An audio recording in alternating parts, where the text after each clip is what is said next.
Hello, everybody, and welcome back to another product spotlight. Today, I have Colette Prefontaine from FP Genetics. Colette, how are you? Good. I'm doing great. You, Tracy?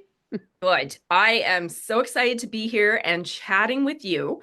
You are the Alberta Territory Manager, if I recall, from FP Genetics.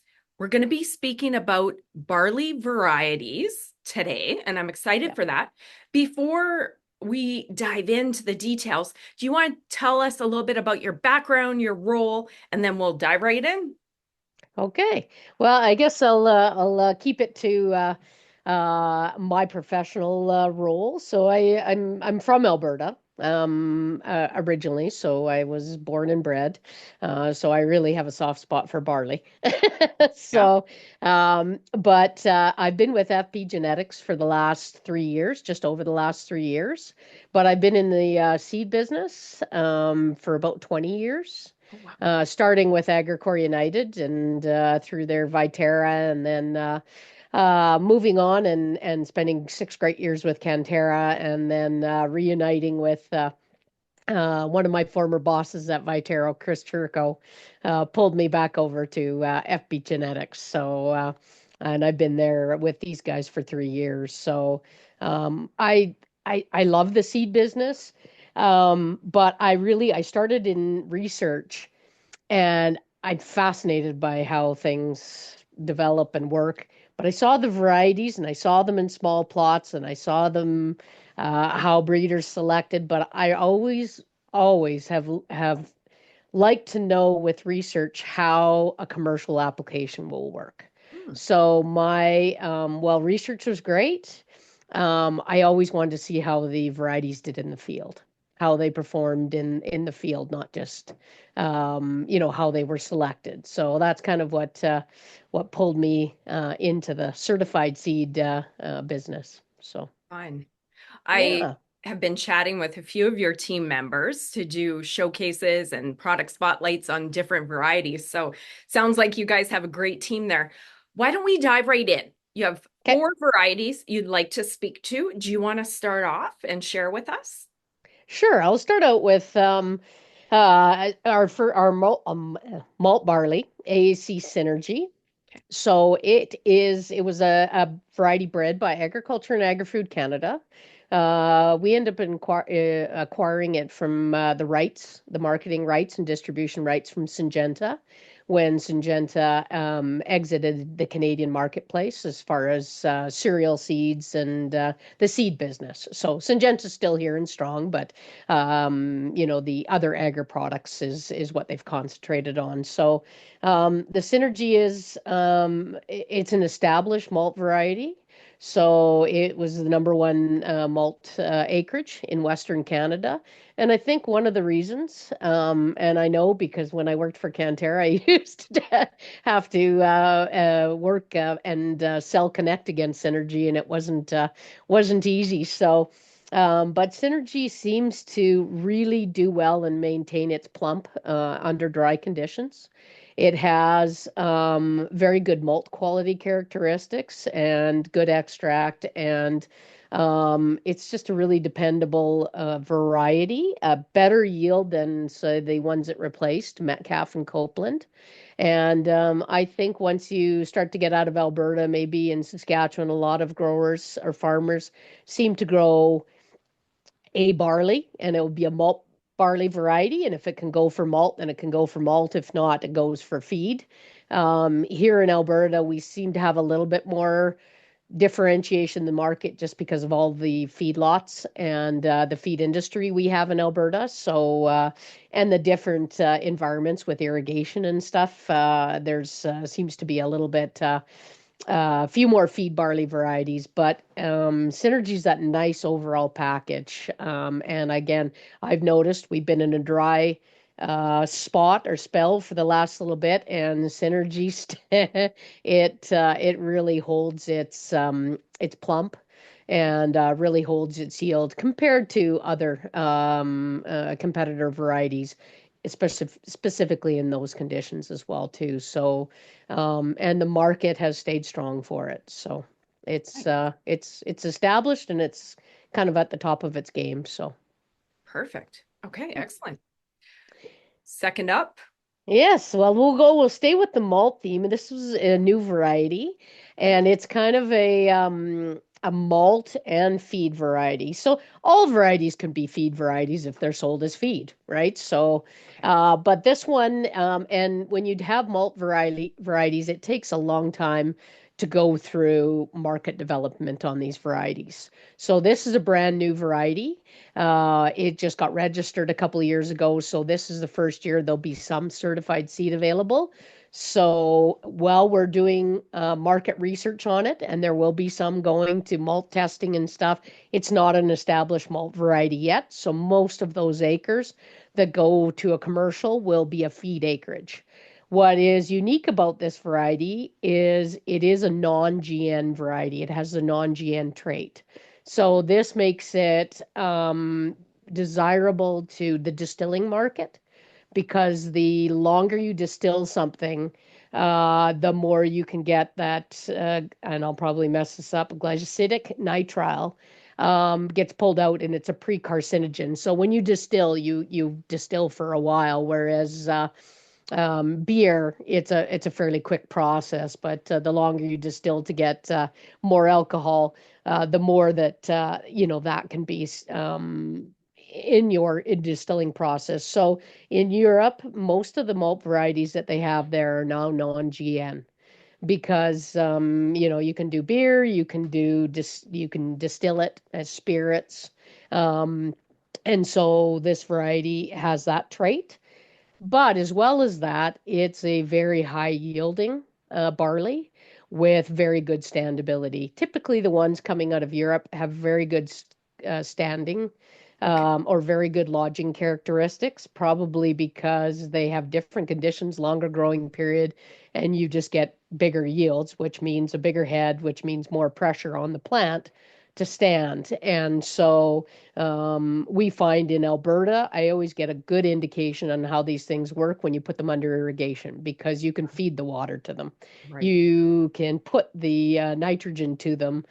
You can put everything to push yields, and this one is definitely you can push the yields on it.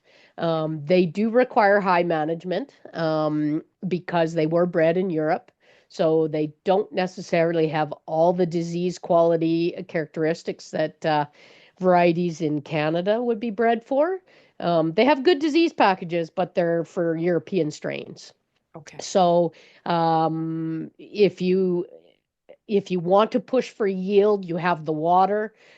This variety is very good for that, and we see upwards of 140 to 150 bushels an acre if you throw the management to it. But so it's another great entry for us, but it's also registered as a malt, and we will be continuing with the malt development on that too as well. But in the meantime, you can get yield out of it. So Excellent. Okay. yeah. So real quick question. The first one was Synergy, and then the second one Yes. you mentioned was Stanza. Was that the one? Yes. Okay, Yep. perfect. Just SY clarifying. stanza. So, yep, Okay, excellent. So we have two more to go. we do. And these ones will be strictly feed, even though. So the next one I'll go into is another European malt barley variety. It was registered as a malt in Canada, but it has been used almost exclusively as a feed. Most of the maltsters didn't find that Sish met the quality needs that they had with malt. But the one thing with Sish is and it was one of those first European malts to be registered in Canada that had that good standability. And so Sish really took off. I live in Didsbury in Alberta and sort of in barley country where you get cool nights and some black soils, and so it really favors barley production. And Sirish, when we're not in a drought, does very very well. So I know some of our seed growers and customers can push it to kind of above that 130 to 140. And even typically, and so, but under high management, again, it needs a fungicide. It doesn't have the same disease package. And you put the management on it, and then you can get that top end yield. Okay. If people expect to just buy it because their neighbor got 140 and then not do anything to it, they'll be a little bit disappointed. You have to put management on it, and then you can capitalize on that investment. Nice. So that's what I would say with Srish. And the one thing about Srish, I mentioned Stanza is good for feed as well, has high yield. It had a little bit better plump, I would say, than Srish, although I've only had 2 years of seeing Stanza in the field, far longer with Srish. But Srish is known for its very heavy bushel weight and heavy tillering, which is where it gets its yield. Okay. So yeah, it's a high yielding feed barley. So that Excellent. stands very well. Okay. Thank you for sharing. And last up, take it So away. Hague is yeah, so Hague is a little different. I like to kind of categorize my barleys, and there's so many. The breeders have done such an excellent job and now that there's some varieties coming in from Europe and different places, there really is a great selection of barleys that I think if growers talk to their experts, whether it be TMs or their local retail seed grower, they have a chance to really tailor what they want coming out on the back end and what they're willing to put in under their management, and I think really pick a barley for their needs. Hague is that barley that's a feed forage barley, so it tends to produce very good forage quality. Even though it can produce grain, it might be a little lighter on the grain production, and there's a little more biomass. So you can imagine under heavy moisture and heavy, you would get some lodging, and then you don't get that potential out of it. But if you're looking for forage, so silage and forage, it's got great quality characteristics. So it's got very good weight of gain, good milk production under silage. And it really does. I saw it the last couple of years, even in the plots that we had in Olds this year. It was very, very dry. And it created more biomass than some of the other competitor varieties and even some of our varieties. So it did very well at still being able to create some biomass under dry conditions. So it looked really good. So it really does seem to have a little bit of a specialty niche in drier barley areas, right? So, and then, of course, when you're a little drier, the lodging pressure isn't going to knock that plant down, right, and limit its yield. So it has great feed quality characteristics for silage and forage, and does very well under dry conditions. I love it. Colette, you're so knowledgeable and passionate. I just love talking to you about the varieties here.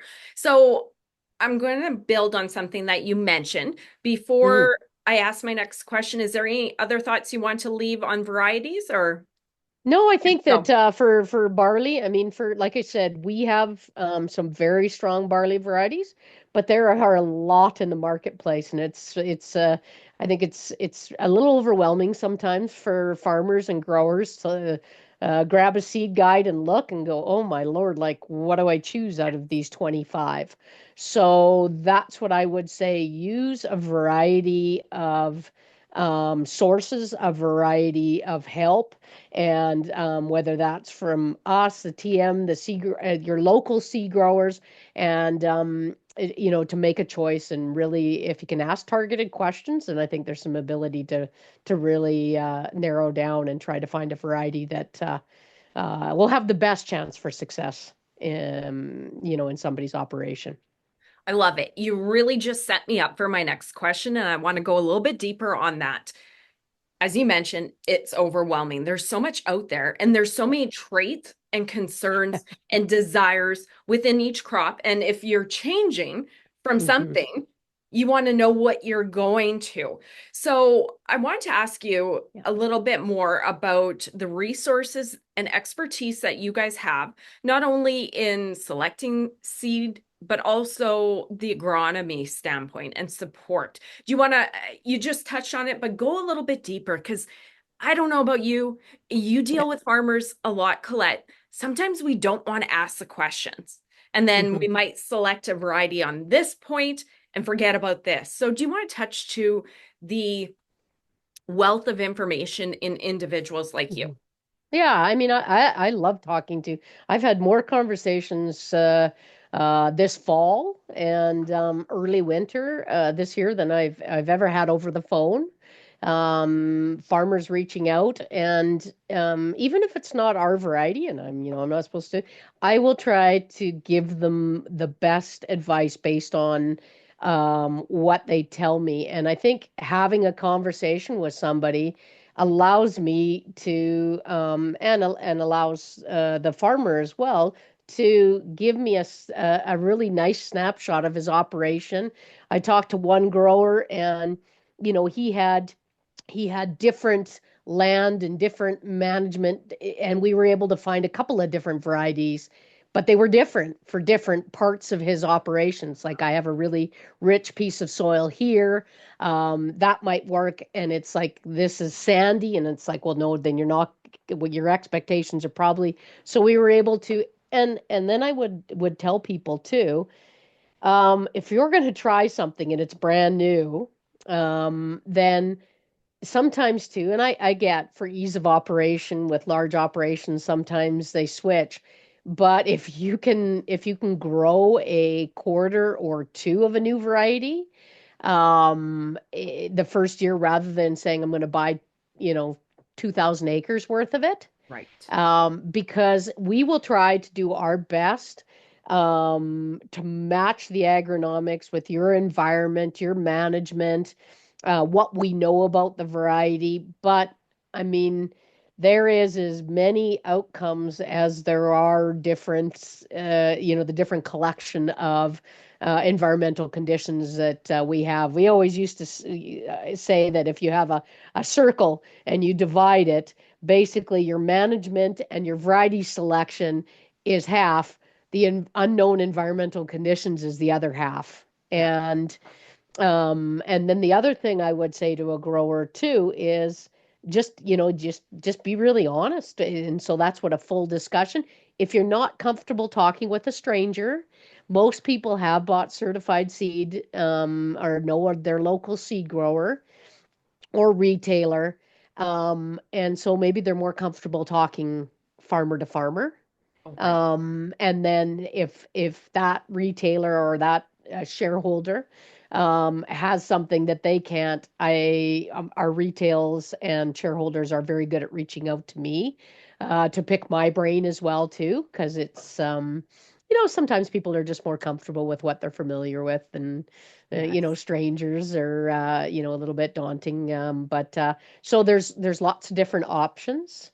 There's also a lot of different information out there that people can look. But I would encourage, I mean, I like having a conversation. I'm not going to put a hard sell on anybody. We're trying to, it's an industry where there's only so many farmers out there, and we're all, I mean, at the end of the day, if I can help them make a better choice for their operation, then they'll make more money and they'll be more likely to have money to buy seed.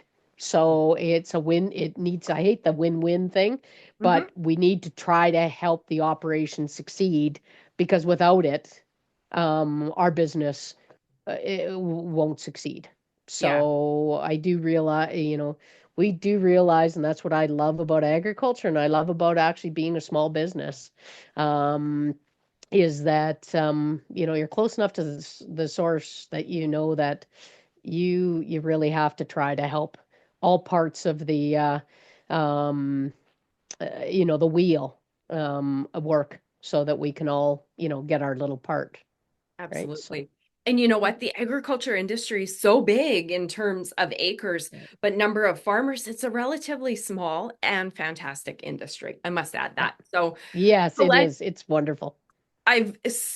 really enjoyed this conversation. I can tell you're passionate about what you do, your wealth of information. You've been in the industry for quite some time. So, this has been a fun conversation. If farmers are interested in learning more and Mhm. purchasing varieties, how do they do so? Do they connect with you? Let me know. So yes, they can. So I mean, the easiest part, and that's usually how I go about things. If I want, our website is excellent.